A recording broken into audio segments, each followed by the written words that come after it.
Hello and welcome to Brown's Reviews. Today I'm going to be doing a review of the 4K Blu-ray release of Avengers Infinity War. This is the UK release, and it's tradition on this channel. I always do a review of these films the day that they get a home video release. And so what I'm going to do here is look at the thing, look at the extra features, and also just do a bit of a wrap-up of a bit of a retrospective of the film itself, given that I've got to watch it a second time round, and I've had a few months since it came out originally at the cinema, so some of the things that I kind of think about this film might have changed over the last few months, especially now that I've seen it a second time.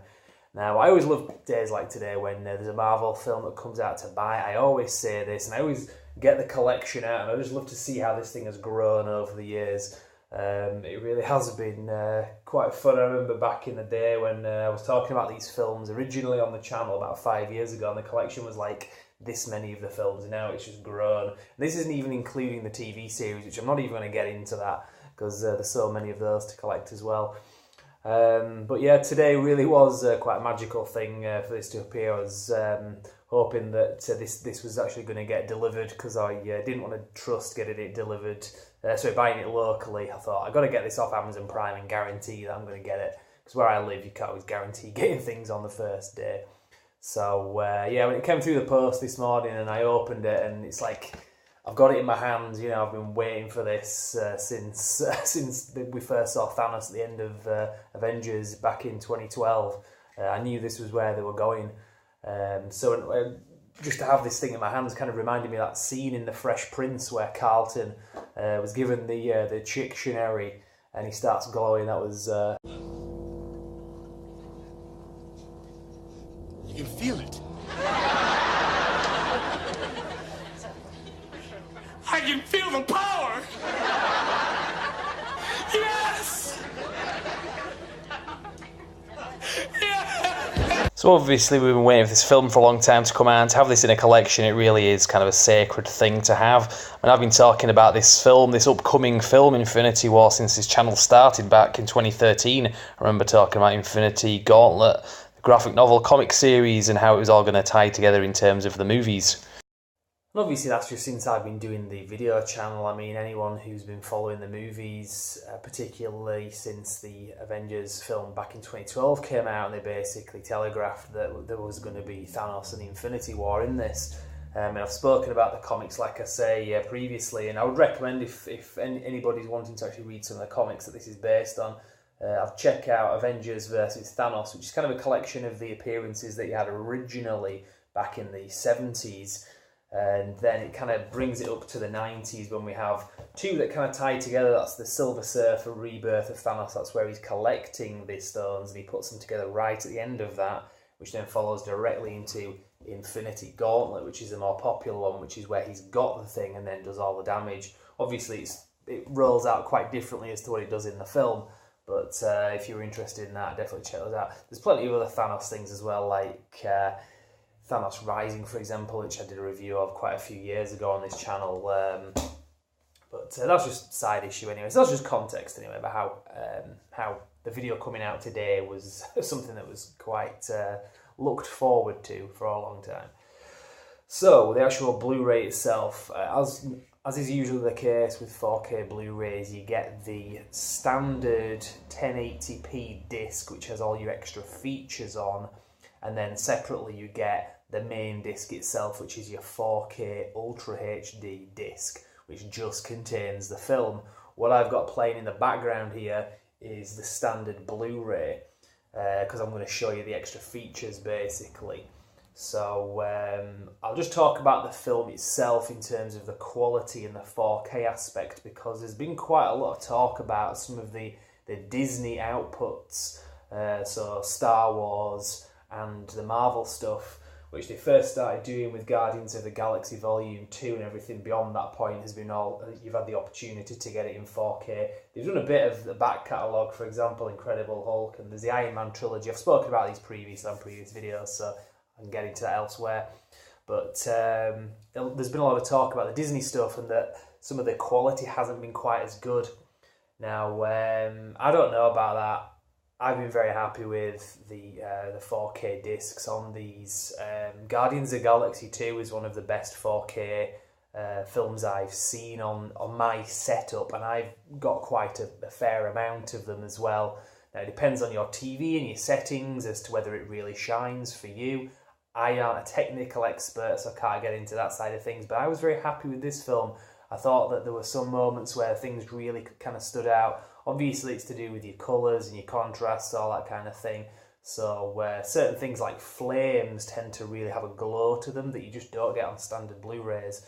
But a lot of the space stuff, so anything that really was obviously out in space with the Guardians of the Galaxy, for example, all those colours really do kind of come to life. And I think that was where Guardians of the Galaxy Volume 2 really benefited. Like I say, that's one of the best films that I've seen in 4K, in my opinion, on the setup that I've got. Might not be the same for you, but you aren't watching it on my setup, so there you go. But make of that what you will anyway. So obviously, if you're familiar with the technology, I don't really need to go on, it is what it is, so this film isn't really an exception to that, I guess. So let's look at the extra features anyway. Now, it's a bit disappointing, to be fair, with this.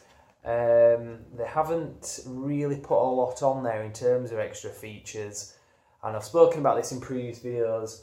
I mean, this is just Blu-rays in general. They've kind of gone a bit downhill in terms of extra features. I think because a lot of people are just going digital, which is understandable, but it just means that there's not as much money to be made in actual physical media, so we're not getting as much effort made when they sell them. Now, I think that Phase 1 of the Marvel films was really good in terms of extra features, and it kind of whittled away through Phase 2 and into Phase 3. It's had its moments, but occasionally you get films where you don't get a lot of extras, and this is the case, unfortunately, with this.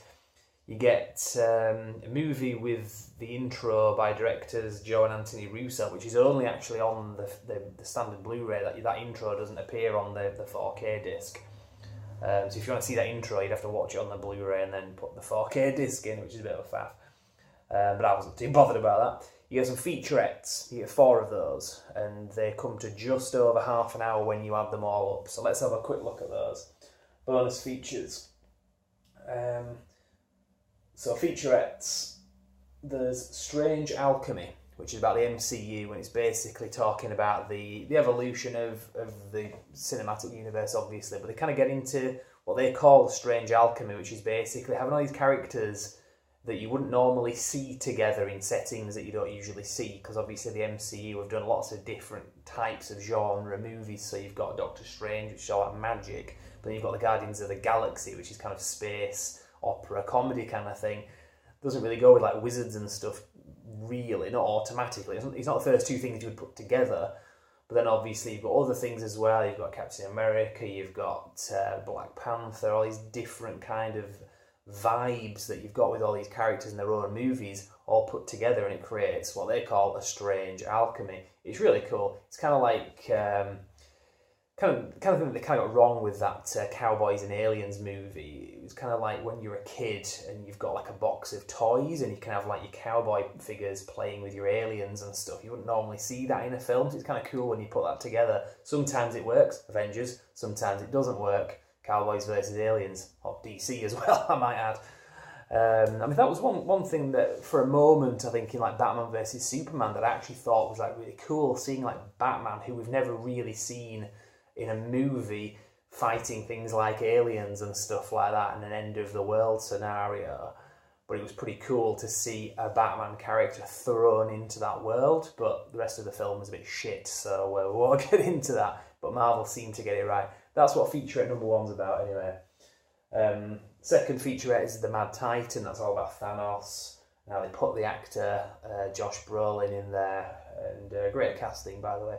I was always of the opinion that it didn't really matter who you got to do like motion capture, because a lot of the time they'll say like, oh, Andy Serkis is going to be like in Star Wars, for example. It's like, doesn't really matter because you can barely tell that it's him, apart from the voice acting maybe, but Supreme Leader Snoke in Star Wars does not look like Andy Serkis, obviously. So who really cares who the actor is? Not the case with Josh Brolin. I think obviously his acting and the way that they kind of used his face, similar to what they do with Mark Ruffalo and the Hulk, really works. So it did actually matter getting a great actor in there to play that. It was very important that they did that. So I was really pleased with that. So that was feature number 2 is about. Beyond the Battle, Titan, that's the third feature, and that's about the planet Titan and a lot of the stuff that they were filming there with terms of the special effects, that kind of stuff. And then Beyond the Battle, Wakanda, and a similar sort of thing there. It gets into when they were filming the final showdown scene that happens in Wakanda. I will give you a warning, if you haven't seen this film, by the way, don't watch these extra features first, because it shows you the ending of the film in the featurettes, so be really careful there. And I'm probably going to get into spoilers through this as well as this video goes along, so again, don't blame me if I should tell you that some people die at the end. Come on, you must have seen the film by now, what the hell. Deleted scenes, there's about 10 minutes of that. There's some pretty average stuff, some extended bits. Let's have a quick look. So Happy Hogan, who isn't originally in the film, obviously played by Jon Favreau, who's the director of the original 2 Iron Man films, has made appearances as Happy Hogan throughout the movies. He has a deleted scene in this where he's in New York. It's the first scene where we see Pepper Potts and Tony Stark. He kind of rocks up and does some silly stuff. Hunt for the Mind Stone, that's a scene in Scotland. It's kind of an extended scene with some sort of early special effects with Scarlet Witch and Vision. Guardians get their groove back. That's a pretty funny scene. It's like an extended scene again where Nebula sends a distress signal to Mantis, Peter Quill and Drax. And there's a flashing yellow light and they're just ignoring it, and then Peter Quill sees it and says, why are you guys not like telling me that this thing is flashing? This is like for emergency transmissions. And yeah, there's some really funny stuff that gets said anyway. Basically, Drax the Destroyer says, but you said yellow light. If it's yellow, let it mellow. If it's brown, flush it down. And Quill's like, no, that's something else. We're not talking about that. So yeah, anyway, that got deleted. I think just because of pace and the scene where it kind of came in would have kind of too much humour would have taken it out of the film. And then A Father's Choice. Can't remember what that was actually, but that's the last of the deleted scenes. There's a gag reel. I always say this, I'm not a fan of gag reel. It's about 2 minutes long. It is what it is. And audio commentary. And that's about it. So there's not really much in terms of extra features. It took about 45 minutes to watch the extras. In some ways, I'm kind of glad that there weren't too many of them, because I always watch the extras before I watch the film, just to sort of, well, I'll be burnt out if I watch the film. I won't want to watch the extras after that. So, and I was really wanting to watch the film, so I didn't have to wait too long, sitting through like 3 hours worth of extra features. 45 minutes wasn't too bad. And in terms of quality, it's pretty good. So it's not, I'm not saying it's terrible. But there you go anyway, that's the review of the 4K Blu-ray. And in terms of things that are going to be coming out in the near future, we have 3 films. I've spoken about this previously, the future of Guardians of the Galaxy. I wouldn't say it's fully in doubt. They seem to have taken the film off the roster of upcoming movies. That was supposed to be the first film in 2020, the first MCU film in 2020. So that was going to be like the second film in Phase 4, from what I understand. But it seems to have been removed. I don't know if that's just because it's been delayed or what, but obviously with the stuff that's been going on with James Gunn, the film director who got fired, I don't quite know how they're going to go forward now. But the next 3 films that we've got, obviously, I mean, there's going to be Ant-Man and the Wasp going to get a home video release around about Christmas time, just before Christmas. So I'll do a review of the Blu-ray when that comes out. But the next film after that is Captain Marvel, and that comes out in early March next year. And that's going to be a prequel. It's going to be set in the 90s. You're going to see Samuel L. Jackson with both eyes, with no eye patch, but presumably he's going to lose an eye at some point in that film.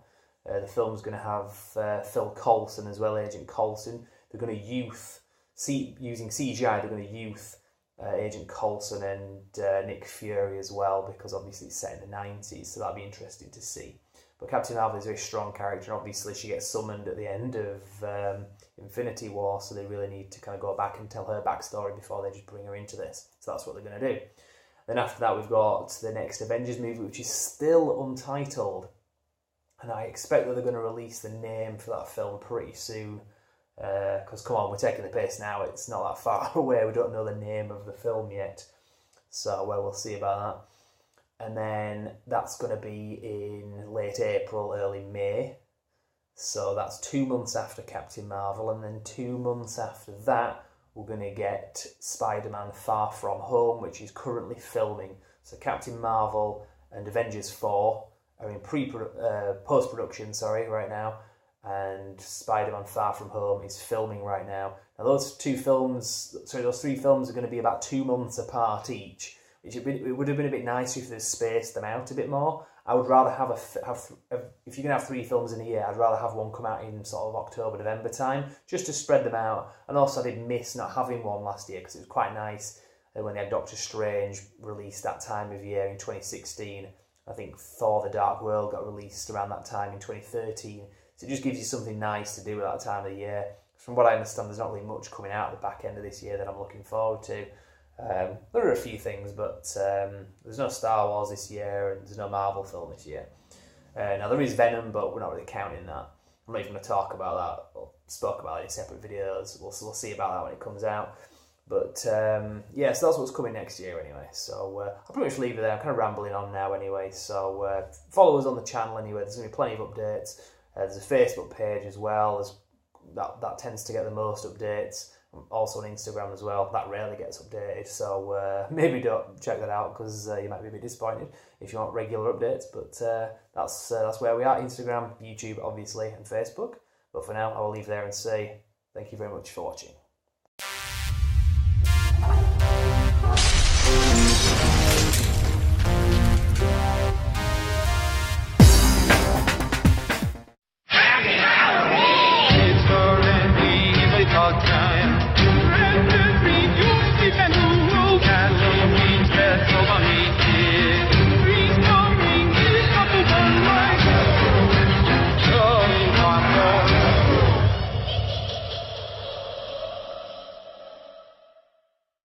Where are you, Maisie, eh? Oh, here we go. What the...